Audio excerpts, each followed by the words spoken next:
مصطفى مرحبا مرحبا مرحبا مرحبا یا مصطفیٰ مرحبا.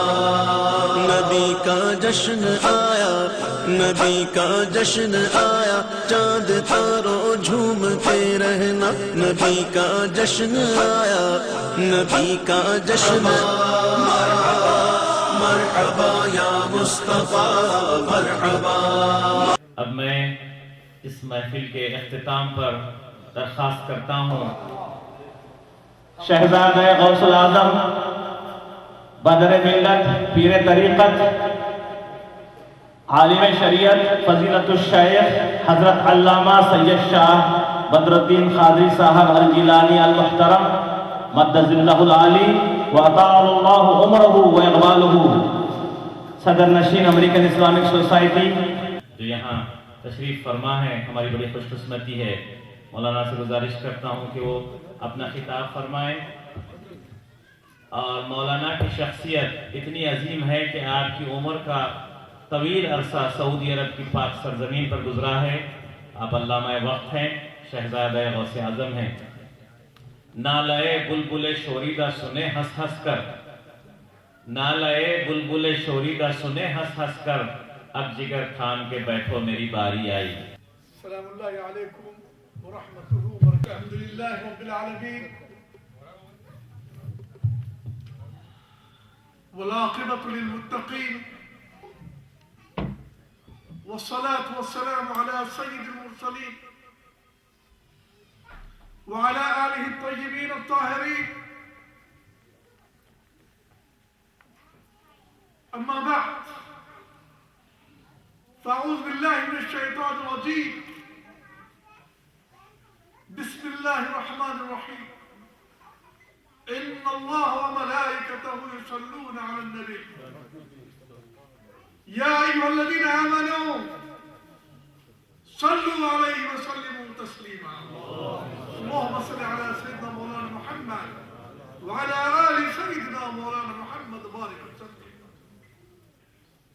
بمصطفیٰ برسان خیش راک دین ہماؤس اگر بولا رسیدی تمام بولا بھی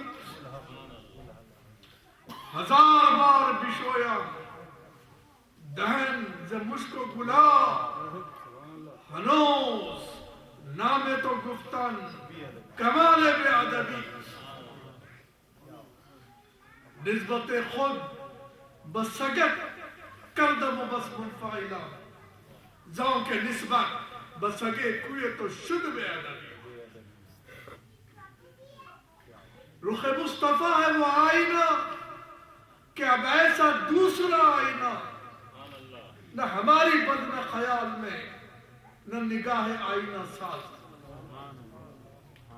کی. محمد سے وفاتوں نے تو ہم تیرے ہیں. یہ جہاں چیز ہے کیا لوح قلم تیرے ہیں.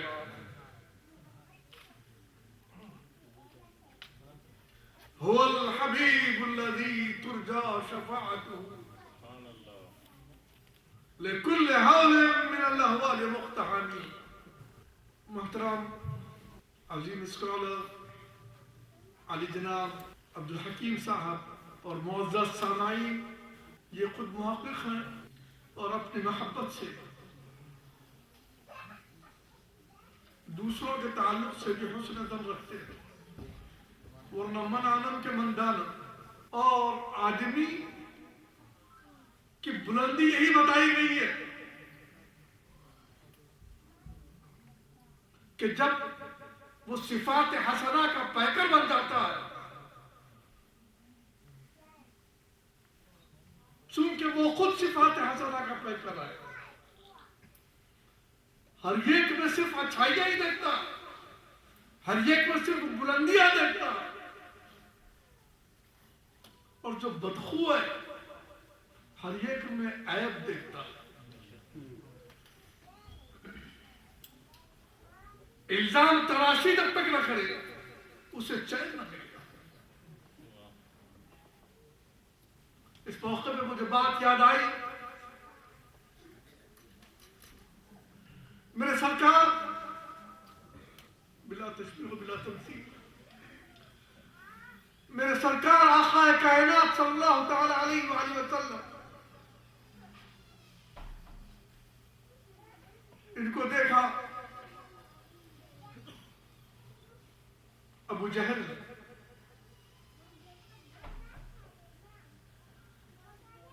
کہا یا محمد صلی اللہ علیہ وآلہ وسلم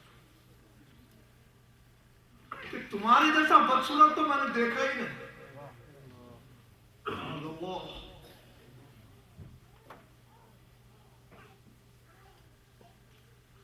وقت گزرا، حضرت ابوبکر آئے، ملاقات ہوئی، میرے سرکار نے پوچھا اچھا ہم کیسے نظر آتے ہیں تم کو؟ تو کہا خدا کی قسم میری آنکھوں نے دیکھا ہی نہیں، میں تو آپ کا اسیر ہوں، میری تمنا یہ ہے کہ بس آپ ہی کو دیکھتا رہوں، میری زندگی کی آرزو یہی ہے کہ میری زندگی کا ہر لمحہ بس آپ کے چہرے پر مرکوز رہے، آپ کی صورت پاک کو دیکھتا ہوں۔ حضرت عمر سے پوچھا، حضرت عثمان سے پوچھا، علی کے مرتضیٰ سے پوچھا، وقت زیادہ ہوگا اس لیے میں تفصیل میں نہیں جاؤں گا، کھانا کھانے کا بھی وقت ہے اور بڑی دیر سے تشریف فرما آیا۔ بہرحال عرض کرنے کا حاصل یہ کہ صبح نے کہا کہ آپ جیسا تو ہماری آنکھ نے نہیں دیکھا، بلکہ آپ جیسا تو کسی ماں نے جانا ہی نہیں، آپ تو ایسے کہ قیامت تک بس آپ ہی کر رہا ہے، آپ تو نبی الانبیاء ہیں،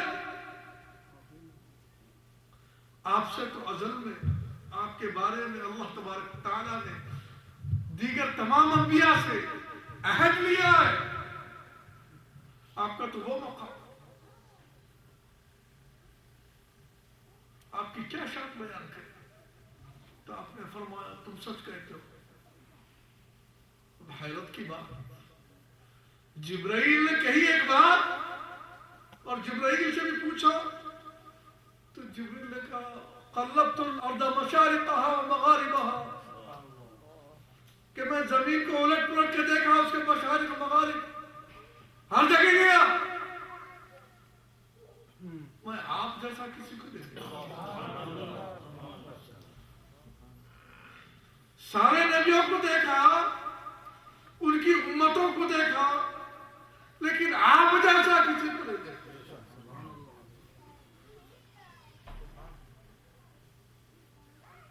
نہ حسن جمال میں، نہ حسن کمال، ہر لحاظ سے بلا۔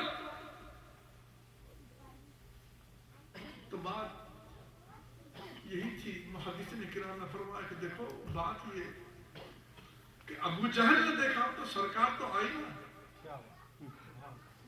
حدیث میں المؤمن مرآۃ المؤمن، کہ مومن مومن کا آئینہ ہوتا ہے۔ یہ بدبخت ابو جہل میرے سرکار کو جو دیکھا تو اپنی ہی خباثتوں کو دیکھا، اپنی ہی ملعونیت کو دیکھا، اس کو سوائے اس کے کوئی چیز نظر نہیں ہے۔ ابوبکر نے دیکھا تو اپنی صدیقیت پہ نازا ہو گئے، سیدنا عمر نے دیکھا تو اپنی فاروقیت پہ نازا ہو گئے، حضرت عثمان نے دیکھا تو اپنی غنا کے جلوے نظر آئے، حضرت علی نے دیکھا تو اپنی مرتضویت کو دیکھا، اپنے انتخاب کو دیکھا، اپنی شہ سواری کو دیکھا، اپنے فن حرب کو دیکھا، اپنے فن کمال کو دیکھا، اپنے علم کو دیکھا، اپنی معرفت کو دیکھا، اپنی ولایت کو دیکھا۔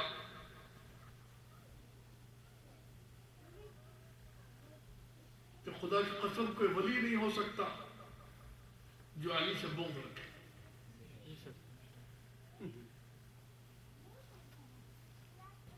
تو رسول پاک کی محبت نشانی ہے.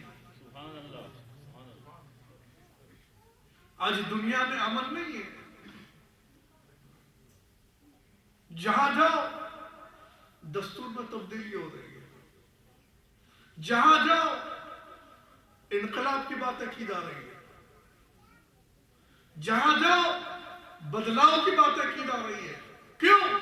انسان کا بنایا ہوا قانون ہے تو قانون میں جھول ہوگا, اور جب قانون میں جھول ہوگا تو پھر صحیح معنی میں انسانیت کی خدمت نہیں ہو سکتی. اور انسانیت کی خدمت مقصود ہے تو قرآن پاک کو اپنے لیے راہ ہدایت بنانا چاہیے. اس سے ہدایت لینی چاہیے. سرکار کے ارشادات سے استفادہ کرنا چاہیے تاکہ تمہاری دنیا بھی سدھر جائے, تمہاری آخرت بھی سدھر جائے. ان سے دور ہو تو پھر دنیا میں کچھ بھی نہیں ہے, بلکہ ایمان کا دار و مدار بھی ان سے محبتوں پر ہے. اگر اپنے فلسفے کے زور پہ, اپنے علم کے زور پہ اگر آپ خدا کی وحدانیت کا اقرار کرتے ہیں تو آپ موحد نہیں. اب سوکریٹس تھا, سقراط, مقراط توحید کے قائل تھے, لیکن یہ توحید کے قائل ہونا نہیں ہے. موحد ہونا اسی وقت معتبر ہے جب آپ یہ کہیں مانا تم نے خدا کو ایک ہے. کیسے مانا؟ کہا رسول نے کہا. جنت کو جانتے ہو؟ کہا جنت کو میں تو نہیں جانتا, میرے آقا نے خبر دی ہے. دوزخ کو جانتے ہو؟ کہا میں تو نہیں جانتا, میرے آقا نے خبر دی ہے. تو اصل ایمان رسول پاک پہ ہے, ورنہ ہم کیا جانتے تھے کعبہ کیا ہے؟ ہم کیا جانتے تھے کہ زمزم کیا ہے؟ ہمیں کیا خبر دی؟ تو ہمارا پورا ایمان اور ہماری محبتوں کا مرکز آقا و مولا صلی اللہ تعالی علیہ وسلم. ابھی آپ مجھ سے پہلے بدعت پر, شرک پر سماعت فرما رہے تھے اور بتایا جا رہا تھا کہ دیکھو خدا کی صفات کا بندوں میں بھی اظہار ہوتا, بلکہ حدیث پاک میں آیا تخلقوا باخلاق اللہ, اپنے میں اللہ کے اخلاق پیدا کرو.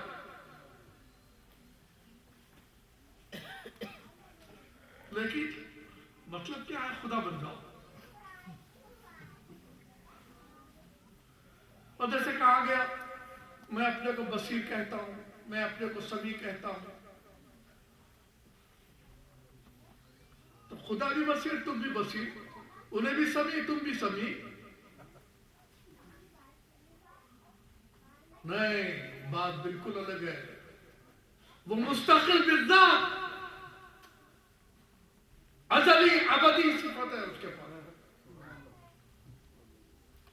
چاہے ہمارے آقا مولا علیہ السلام ہی کیوں نہ ہو اور دیگر انبیاء کرام ہی کیوں نہ ہو, سب کے پاس, پورے انسانوں کے پاس جو صفات ہے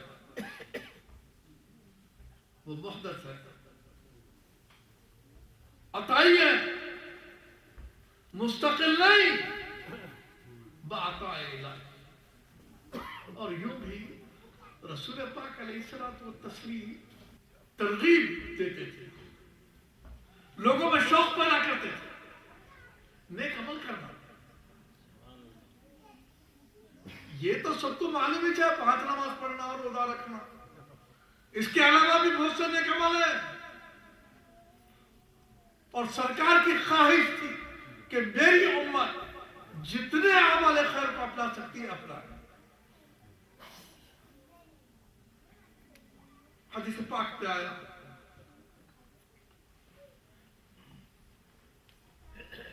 فجر کی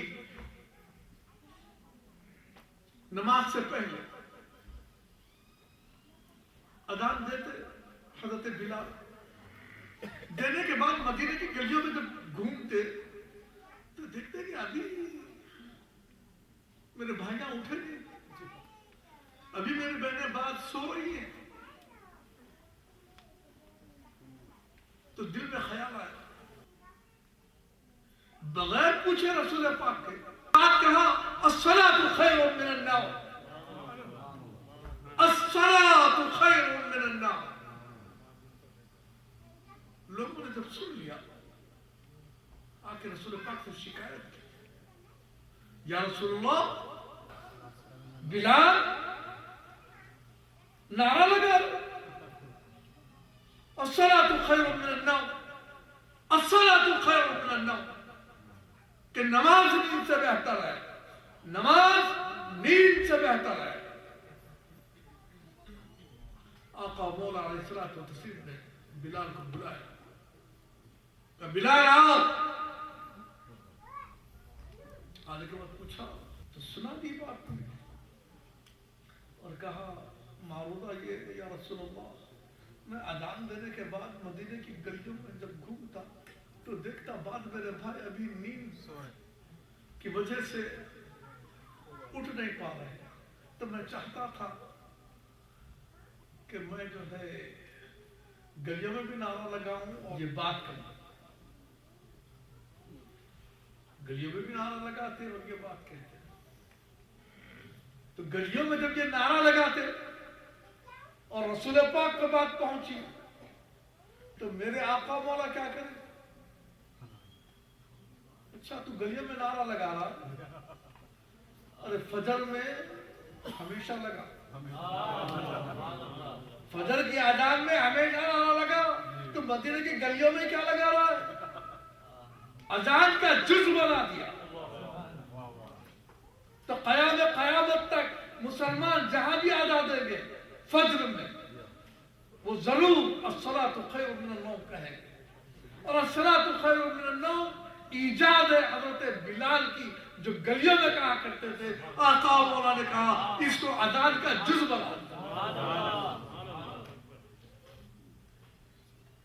حالانکہ آج کل جو ذہن بن گیا ہے اس کے حساب سے اگر رسول اللہ صلی اللہ علیہ وسلم کی نظر میں یہ باتیں آج کل جو کہی جا رہی ہیں وہ حق ہوتی تو رسول پاک پوچھتے بلال تجھ کو کس نے اجازت دی کہ دین میں تو ایک ایسا نیا کام نکالا۔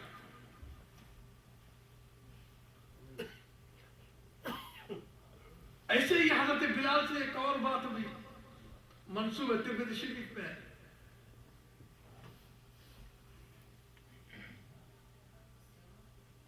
کہ رسول پاک علیہ الصلوۃ والتسلیم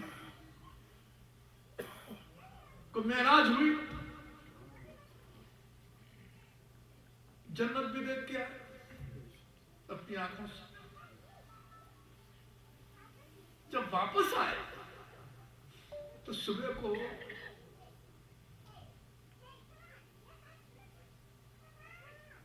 بلال کو بلایا، کہا بلال تو کیا بھی کرتا ہوں، سمعت صوت خشخشتک امامی فی الجنہ، کہ میں تیرے نالین کے کھٹکھٹاہٹ کی آواز اپنے آگے جنت میں سنی ہے۔ کہا میرے آقا غلام کا کام ہی لگام پکڑے سامنے سامنے چلنا ہے نا، اسی واسطے سامنے تھا میں، اور کوئی خاص عمل تو نہیں ہے میرے پاس، ہاں اتنا ضرور ہے کہ جب میں اذان دیتا ہوں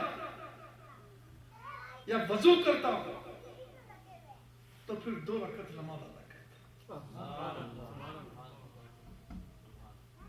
حدیث کے الفاظ ہے ان للہ علیہ رکعتین، کہ بے شک اللہ تبارک و تعالیٰ کے لیے میرے پہ 2 رکعت گویا ضروری ہے۔ اب دیکھیں الفاظ، ان للہ علیہ رکعتین،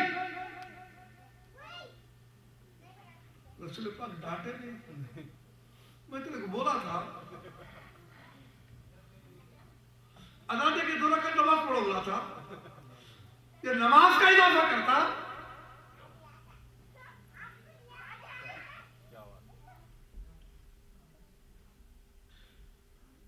میں مستحبات نوافل بھی بتا دیا، پھر تو یہ کیا کرا؟ نہیں، بلکہ آپ نے فرمایا یہ جو تیرا عمل ہے نہیں، اس کی وجہ سے دیکھا میں تیرے کو تو تحصیل کی. بخاری شریف کی حدیث ہے، ستنا عائشہ صدیقہ رضی اللہ تعالی عنہ فرماتی ہے کہ ایک شخص کو فوج کے ساتھ بھیج رسول پاک نماز پڑھانے کا حکم رکھے. تو شخص نماز پڑھاتا، فوج میں تھا، جب نمازوں کا وقت آتا تو نماز پڑھاتا تھا، لیکن ایک عادت بنا لیا، ہر نماز میں جہری دوسری رکعت میں جو ضم سورہ کرتا، سورہ فاتحہ کے بعد جو سورت پڑھتا وہ سورہ اخلاص پڑھتا، سورہ قل هو اللہ احد.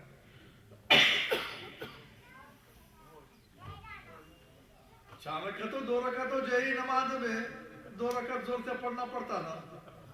اب وہ 2 رکعتیں پہلی رکعت تو کوئی بھی سورت پڑھتا، لیکن دوسری رکعت میں سورہ فاتحہ کے بعد سورہ قل هو اللہ احد ضرور پڑھتا. شکایت کی لوگوں نے، کہا یا رسول اللہ اس کا عجیب ہے، جب دیکھو دوسری رکعت ہے وہی. بلایا کیا ہے تیرا طریقہ؟ تو یا رسول اللہ یہ صورت میں اللہ تبارک و تعالیٰ کی وحدانیت کا ذکر ہے نا، اس کی توحید کے بارے میں، اس کی صفات کے بارے میں جب میں پڑھتا ہوں میرے دل کو سکون ہوتا.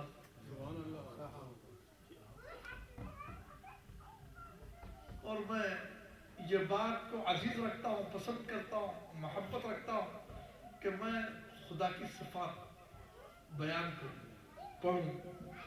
اسی لیے میں پڑھوں،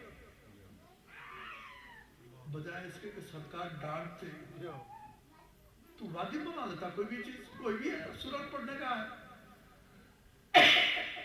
اپنے سے کسی چیز کو واجب بنا لیا نہیں، بلکہ اس کے بعد فرمایا کیسا بڑا مجدہ دیا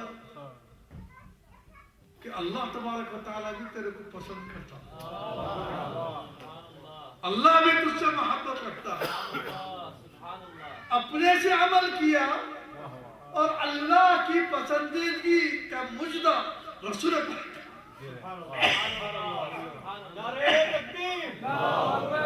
رسول پاک سنا رہا. تو ہر بات کو بدعت ہے بول کر چھوڑنا نہیں. ایک جنریشن پہلے کی بات ہے، مولانا صلاح اللہ امرتسری اہل حدیث کے بڑے امام تھے ہندو پاک میں. ان سے پوچھے اچھا یہ پمپ شو پہنتے، کوٹ پہنتے، یہ چیزاں سنت سے ثابت نہیں ہے نا؟ تو ہم اپنے رسالے میں لکھے، اہل حدیث ہے، وہ بھی کٹر امام اہل حدیث ہے، ثناء اللہ امرتسری. انہوں نے دیکھو سرکار فرمائے ضروری ما ترکت، میں تمہارے کو جو بول دیا وہ کرو، اور جس کے بارے میں کچھ بھی نہیں بولا خاموش ہوا نا اس سے نہ کو پوچھو. ایسے باتیں نہیں پوچھنا، شریعت کے خلاف ہے نہیں کرنا، دین کے خلاف ہے نہیں کرنا. قرآن پاک میں نہیں ہے نہیں کرنا. قرآن پاک میں ممانعت ہے تو نہیں کرنا. حدیث پاک میں ممانعت ہے تو نہیں کرنا. اجی قرآن رسول پاک کے بعد جمع ہوا بدعت بولتے. حدیث کتابی صورت میں جو آئی ہے قرون ثلاثہ میں پتا نہیں کہ سرکار فرمائے خیر القرون قرنی، سب بہتر زمانوں سے بہتر زمانہ میرا ہے. ثم یلونہم ثم یلونہم، اس کے بعد بعد والوں کا زمانہ، اس کے بعد ان کے بعد والوں کا زمانہ.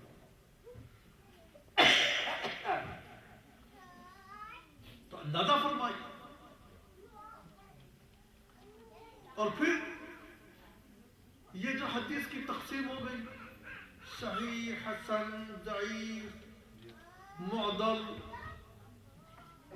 موضوع، یہ تقسیم قرون ثلاثہ میں تھی. صحابہ کرام روایت سنا دیتے تھے تو پورا فضل حدیث. اور اسی طریقے سے فقہ، اس کے اصول سرکار کے زمانے میں نہیں تھے، خلفاء راشدین کے زمانے میں نہیں تھے. لیکن آج ضرورت ہے. اتنا رجال پہ کام ہونے کے باوجود بعد بدبخت قسم قسم کی باتیں کرتے ہیں اور ہم کو دین حقہ سے ہٹانے کی کوشش کرتے ہیں کہ یہ حرام ہے، یہ حرام ہے، یہ حرام ہے. ارے اللہ تعالیٰ ہر حلال کو نہیں بتایا قرآن میں. جو حرام ہے ذکر کر دیا اور میرے آقا نے تفصیل بتا دی. تو اب جو چیز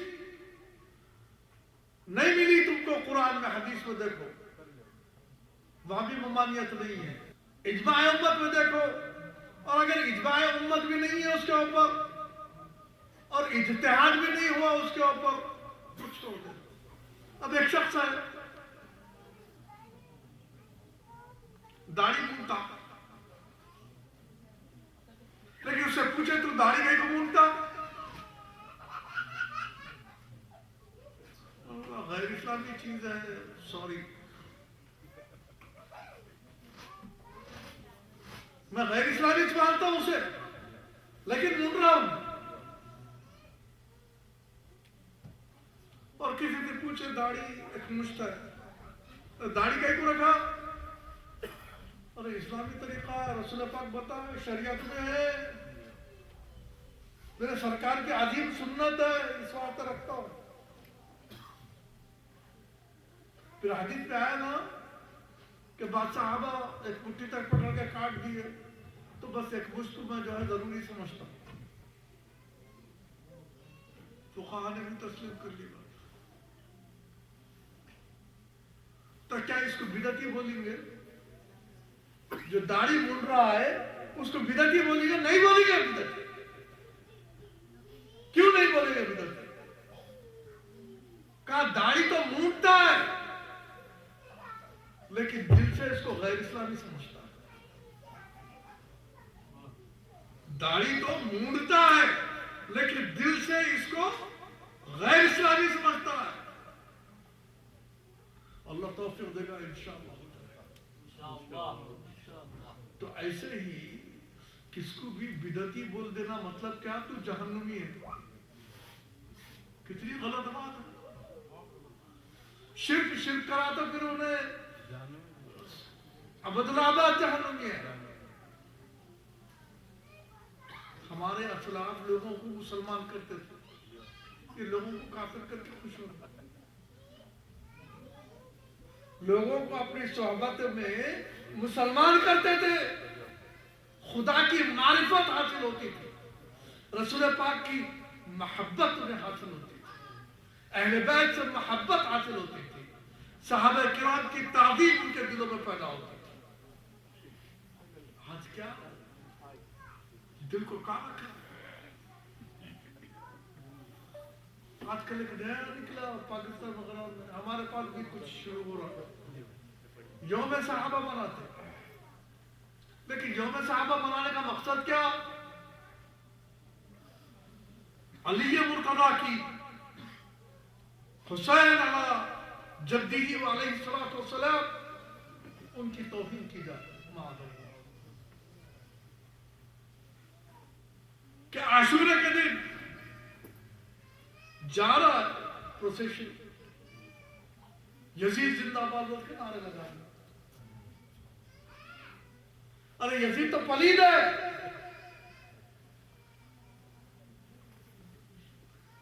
ہمارے فقہ کے ائمہ نے بتایا،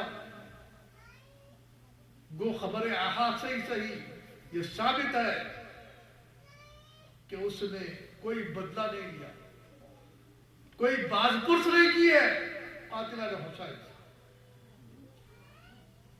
اور اگر وہ راضی تھا تو فلعنۃ اللہ علیہ وعلی اعوانہ وعلی انصارہ، اور اگر وہ راضی تھا ان کے قتل پہ اور راضی ہونا ثابت ہے تو لعنت ہے اس پر، اس کے اعوان و انصار پر، اس کے مددگاروں پر۔ عجیب بات ہے، یزید کی طرفداری کی کیا ضرورت پڑ گئی، جس کے بارے میں حدیث میں کہیں بھی کوئی چیز نہیں ملتی، وہ نکال کے لاتے نہیں۔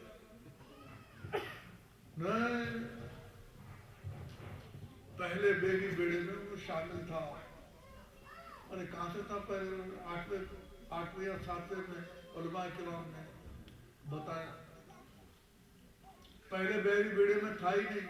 اور یوں بھی ایک شخص ہے، اب جیسے حدیث پاک پہ آیا، من قال لا الہ الا اللہ دخل الجنہ، جو بھی لا الہ الا اللہ بولا جنت میں داخل ہو گیا۔ تو کوئی بھی اپنے باپ بڈن صاحب کو جنتی لا الہ الا اللہ محمد رسول اللہ پڑھتے بولتے جنتی ثابت کر دیں گے، وہی جنتی ہے قطعاً، قطعیت کے ساتھ، جس کو رسول پاک نے فرمایا کہ یہ جنتی ہے۔ ابو بکر تم جنتی، عمر تم جنتی، عثمان تم جنتی، علی تم جنتی، حسن تو جنتی نوجوانوں کا سردار ہے، حسین تو جنتی نوجوانوں کا سردار ہے، فاطمہ تو جنتی خواتین کی سردار ہے، سیدۃ النساء العالمین ہے۔ اور ان کی محبت دراصل اہل بیت سے محبت رسول کی محبت ہے، اور رسول سے محبت خدا کی محبت ہے۔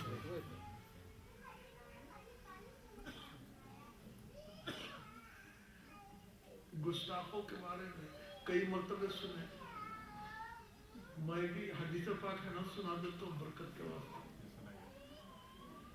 بخاری کی حدیث، مسلم کی حدیث، ذوالخویصرہ تمیمی جب مال غنیمت تقسیم ہو رہا تھا، رسول پاک سے مخاطب ہو کے بولا، اعدل یا رسول اللہ، یا رسول اللہ آپ انصاف فرمانا۔ کہا میں انصاف نہ کروں تو دنیا میں کون انصاف کرے؟ یہ دیکھنا تھا، حضرت عمر نے تلوار سنتی اور رسول پاک کی طرف دیکھتے رہے کہ اشارہ ہو قتل کر۔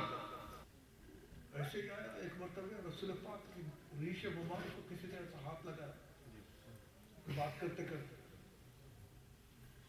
تو ایک صحابی نے تلوار نکال لی، گردن ہی اڑا دیتا، میرے سرکار کے ساتھ ایسا کرتا۔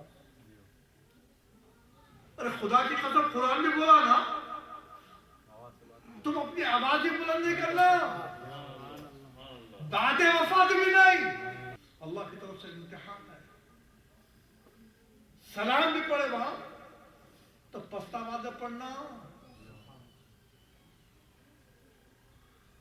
علامہ اقبال نے کیا کہا خوب، ادب گاہے زیر آسمان از عرش نہ دکتا، نفس گم کردہ می آیت جنید و بایزید اینجا میرے سرکار کی ولادت.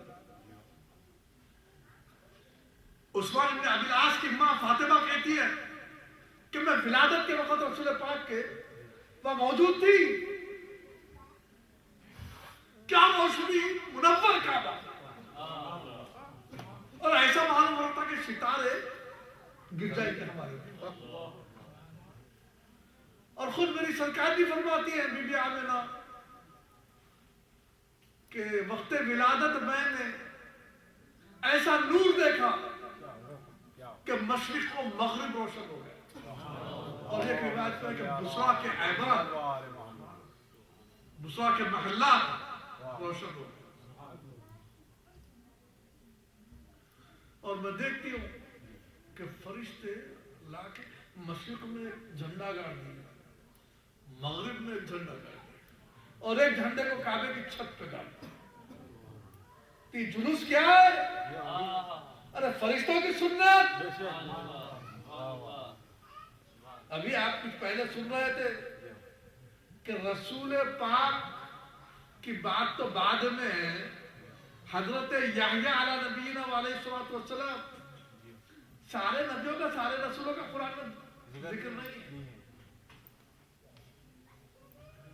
جو چند چنندہ رسول و نبی ہیں ان کا ذکر ہے, اس میں سے ایک یحییٰ بھی ہے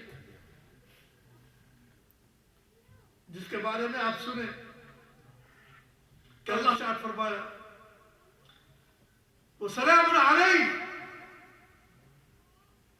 يَوْمَ وُلِدَ وَيَوْمَ يَمُوتُ وَيَوْمَ يُبْعَثُ حَيًّا. اللہ تعالیٰ فرمایا سلامتی نبی پہ ہر روز سلامتی ہے. نبی پہ سلامتی ہے, نبی کی عصمت, نبی تو ہر لمحہ خدا کی حفاظت میں. عصمت کی گواہی تو خدا دیتا ہے, اور اگر ان سے خطا ہو جائے تو پھر امت کے لیے ماڈل کیسے بنے گے, نمونہ کیسے بنے گے. تو خدا نے فرمایا سلامتی ہو ان کے پیدائش کے دن خصوصیت کے ساتھ. سارے دن خاص ہے ان کے, لیکن جس دن پیدا ہوئے, جس دن وفات ہوگی اور جس دن اٹھائے جائے گا. اور سورہ مریم نے آگے حضرت عیسیٰ کا اپنا قول نقل کیا اللہ تبارک و تعالیٰ. اور ماشاءاللہ امام الدین نے یہ بات بیان کرے کہا کہ آگے اللہ تبارک و تعالیٰ نے پھر یہ فرمایا ان کا یہ قول حق ہے, توثیق فرما دی. اور حضرت عیسیٰ نے خود کہا وَالسَّلَامُ عَلَيَّ يَوْمَ وُلِدْتُ وَيَوْمَ أَمُوتُ وَيَوْمَ أُبْعَثُ حَيًّا. سلام جس دن کے میں پیدا ہوں, جس دن کے میری وفات ہوگی, میرا وصال ہوگا, اور جس دن کے میں اٹھایا جاؤں. تو ولادت کا ذکر کرنا نبی کی سنت قرآن سے ثابت.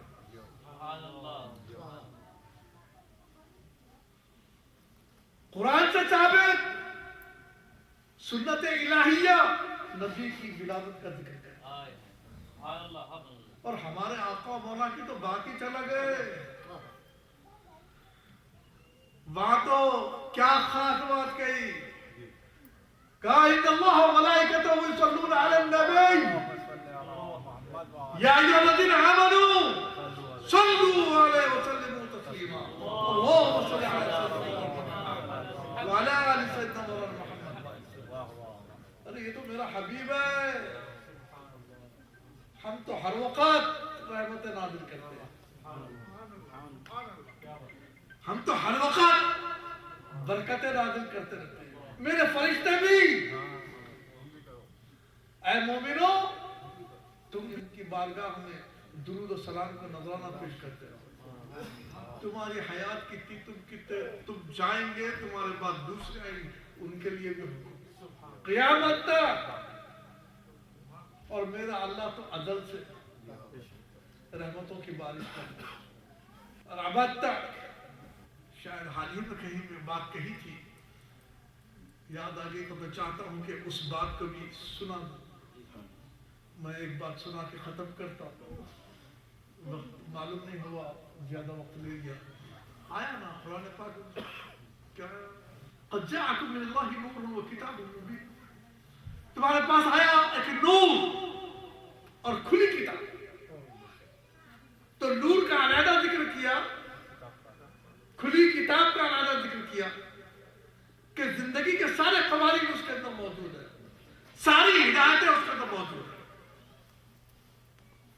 اور نور اور کتاب میں باب عاطفہ ہے، جب تغیر ہوتا ہے دو چیزوں میں تو واؤ کا لفظ آتا ہے۔ قد جاءکم من اللہ نور و کتاب مبین۔ تو مفسرین کرام نے فرمایا نور سے مراد ذات محمد صلی اللہ تعالی علیہ وسلم۔ کہا یہ نور کیا باتیں کر رہے؟ اللہ تعالیٰ قرآن میں فرمایا نا قل انما انا بشر مثلکم، آپ فرما دیجئے کہ میں تم جیسا انسان ہوں۔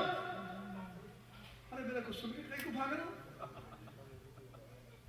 میں تیرے جیسی انسان ہوں نا، تیرے جیسے آنکھ ہے، تیرے جیسے کان ہے، تیرے جیسا منہ ہے، تو بھٹکنے کی کیا ضرورت ہے؟ تو میرے قریب آ، تیری ہدایت کے لیے ہونا، تیری نجات کے لیے ہونا، انسانیت کے کمال کے لیے میں بھیجا گیا ہوں نا، میں اخلاق کی پاکیزگی تم کو دے رہا ہوں نا، امن کا پیغام تم کو دے رہا ہوں نا، زندگی گزارنے کا سلیقہ دے رہا ہوں نا، چاہے وہ کوئی بھی ہو۔ آج چاہے کتنے بڑے سائنٹسٹ کتنے بھی فلسفے تیار کر لیں، اندر گھس کے دیکھیں تو وہاں بھی میرے سرکار کے ارشادات کا کمال دیکھیں۔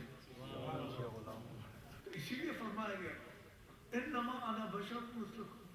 لیکن تم بتا دو کہیں بھی کسی تفسیر میں کہ کئی مرتبہ آیا نا قرآن پاک کو بشر مثلکم، کافرہ بولے مشرکہ بولے اپنے نبی کو، ارے ان کو کہیں کو ماننا، انہوں تو ہمارے جیسے ہیں۔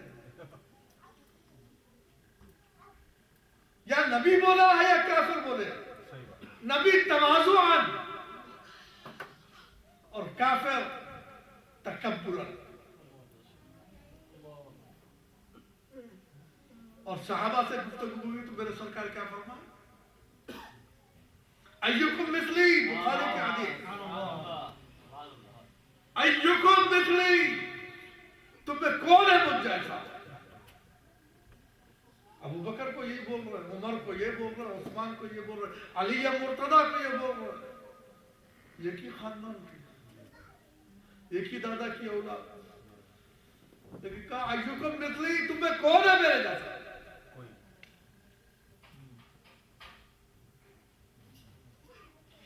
کمال کی جب بات آئی تو یہی بات کہی۔ حالانکہ مولا علی مرتضیٰ تو وہ ہیں کہ جن کو کہا لحم کا لحمی، دم کا دمی، میں ہوں تو تو ہے تو میں ہوں۔ لیکن جب کمالات نبوت کی بات ہے تو میں قرب الہی میں میرے مقام پہ کوئی بھی نہیں۔ اور پھر ترمذی شریف کی ایک اور حدیث ہے نا جس سے فرمایا گیا، پوچھا گیا آپ کو نبوت کب ملی؟ تو سرکار فرمایا کنت نبیا و آدم بین الروح والجسد، میں اس وقت نبی تھا جب آدم روح و جسد کے درمیان تھے، روح ابھی جسد میں جسم میں نہیں گئی تھی، اسپرٹ ابھی ٹرانسفر نہیں ہوئی تھی جسم میں اس وقت نبی تھا۔ اب آپ بولو، سرکار حدیث میں فرما رہے ہیں میں نبی آدم سے پہلے تھا، نبی زمین پہ بھی نہیں اترے بلکہ روح ان کے جسم میں داخل بھی نہیں ہوئی، میں نبی تھا۔ تو نبوت صفت ہے یا ذات ہے؟ آپ سے پوچھ رہا ہوں، بولو نبوت صفت ہے ہاں، تو صفت پہلے ہوتی ذات بعد میں، یا پہلے ذات بعد میں صفت؟ توجہ کا تعلق، پہلے ذات بعد میں صفت۔ آپ سخی ہیں، کریم ہیں، کب؟ پہلے ذات ہے تو صفت ہے۔ تو میرے آقا و مولا نور ہے، تو یہ نور کی صفت ہے۔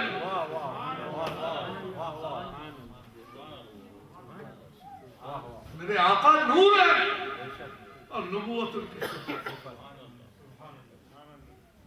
بشریت کا ہم انکار نہیں کرتے، لیکن سرکار کی حقیقت، سرکار کی نورانیت، اس کا انکار نہیں کیا جا سکتا، وہ گمراہ ہے۔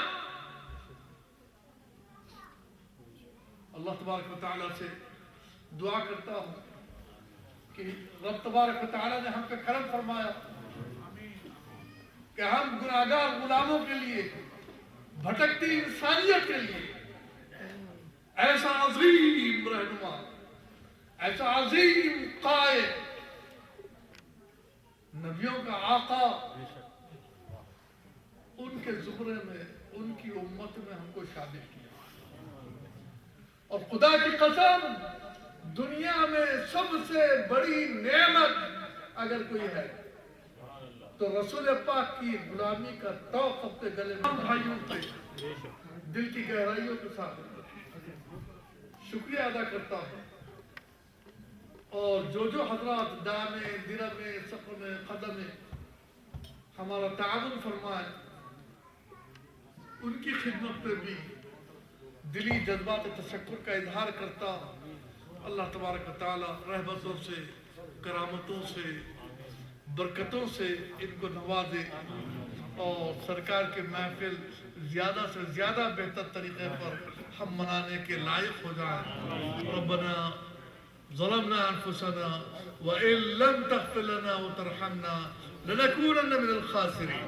سبحان ربك رب العزة عما يصفون وسلام على المرسلين۔ على محمد صلى الله عليه وسلم، صلى الله